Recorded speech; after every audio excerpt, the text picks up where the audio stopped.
어르신을 위한 지원금 소식을 전해드립니다. 지원금은 지자체별로 10만원에서 많게는 30만원까지 지급되며 각 지역별로 예산이 정해져 있어서 빨리 신청하지 않으면 지원금을 못 받아갈 수 있습니다. 특히 최근에 고령화 사회로 진입하는 속도가 빨라짐에 따라 어르신을 중심으로 발생하는 사회적 문제를 해결하기 위해 시행하는 지원금 정책입니다. 꼭 내가 받아갈 수 없다고 하더라도 주변의 부모님이나 조부모님, 지인에게 내용 공유해 주시고 지원금 받아가시기 바랍니다. 그리고 신청 자격 역시 자자체별로 상이하게 적용되니까 오늘 내용 끝까지 확인해 보시면 좋겠네요. 그 전에 구독과 좋아요 눌러주세요. 안녕하세요. 복지 김여사입니다. 오늘은 각 지자체별로 만 65세 이상 어르신에게 이것만 하며 지원금이나 지역화폐, 교통카드, 현금 등을 받아갈 수 있는 정보를 소개해드립니다. 최근 서울 은평구 연신내역 인근에서 큰 사고가 있었습니다. 무려 14명의 사상자가 발생한 사고였는데요. 경찰과 소방에 따르면 역 인근 왕복 6차선 도로에서 SUV 차량이 돌진하면서 구중 추돌 사고가 났습니다. 사고 차량을 운전한 운전자는 79세의 고령자로 노화로 인한 인지 저하나 지병으로 인해 사고가 났을 가능성이 있다고 알려져 있습니다. 이렇게 고령자의 인지 능력 저하로 인해 사고가 나게 된다면 일반 교통사고보다 더 큰 사고가 날 가능성이 있습니다. 그래서 운전자 본인뿐만 아니라 다른 사람에게도 큰 피해가 될 수 있죠. 정부와 지자체는 이 문제를 해결하기 위해 서로가 공생할 수 있는 특별한 정책을 시행하고 있습니다.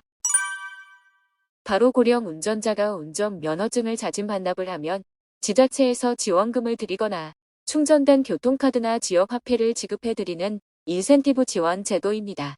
대표적으로 서울시에서는 올해 70세 이상 교통면허 소지자 40만 명 중에서 약 3만 명을 모집하여 면허증을 자진 반납하며 10만 원이 충전된 선불형 교통카드를 선착순으로 지급하고 있습니다. 물론 수도권 주요 지역은 만 65세 이상 어르신에 대한 무임승차 제도가 별도로 시행되고 있어서 이미 발급받은 어르신 무료 교통카드로 대중교통을 이용하면 무료로 이용할 수 있습니다. 그렇다면 면허증 반납으로 받게 되는 교통카드는 사용하지 못하는 것이냐고 생각할 수 있는데요. 교통카드를 꼭 대중교통 이용에만 사용할 수 있는 것은 아닙니다. 편의점에서 물건을 구입하거나 티머니 가맹점에서 결제용으로 사용할 수도 있죠. 서울시에서는 70세 이상의 어르신이 대상이었지만 경기도나 강원도, 부산 지역의 경우 대부분 만 65세 이상이라면 신청 가능하며 경기도는 지역 화폐 10만 원을, 강원도와 부산 지역은 교통비 10만 원을 지급하고 있습니다. 그리고 천안시의 경우 70세 이상을 대상으로 면허 반납 시 10만 원 지급, 면허 반납일까지 자차로 운전을 하고 있는 경우라면 30만 원이 충전된 천안 사랑카드를 지원받을 수도 있습니다. 그 외 지역들도 각 지자체별로 어르신의 나이 요건 기준을 자체적으로 적용하고 지원해드리는 혜택도 자체적으로 적용하고 있습니다. 지역별로 구체적인 모집 일정이나 신청 대상 자격은 지자체별 홈페이지에서 확인 가능합니다. 이렇게 인터넷 검색창에 여러분이 거주하는 지역명을 넣어 고령자 운전면허 반납을 검색하시면 해당 지역의 운전면허증 자진 반납 인센티브 지원 제도의 내용을 검색해 볼 수 있습니다.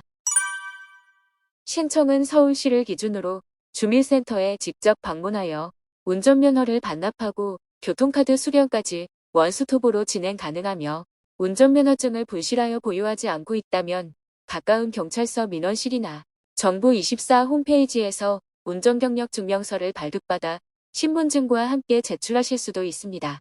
만약 거동이 불편하여 주민센터를 방문하지 못하는 경우 가까운 경찰서의 대리 반납 절차를 이용하며 간편하게 면허증 반납 인센티브 지원 제도를 신청할 수 있습니다. 오늘은 어르신의 교통사고 사전 예방을 위한 복지제도인 운전면허 자진 반납 인센티브 제도를 소개해드렸는데요. 물론 고령 운전자분들도 개인 사정으로 인해 운전대를 놓지 못하고 있는 경우도 많이 있습니다. 생계와 연계되어 있다 보니 무조건 반납하고 대중교통을 이용할 수도 없는 노릇이고요. 그렇다면 조건부 면허 제도를 확대하여 인지능력 저하가 있는지 자주 확인해 볼 필요가 있을 것 같네요. 문의 사항이 있으시면 각 지자체별 주민센터로 문의할 수 있습니다. 오늘 내용이 유익하셨다면 구독과 좋아요 부탁드립니다.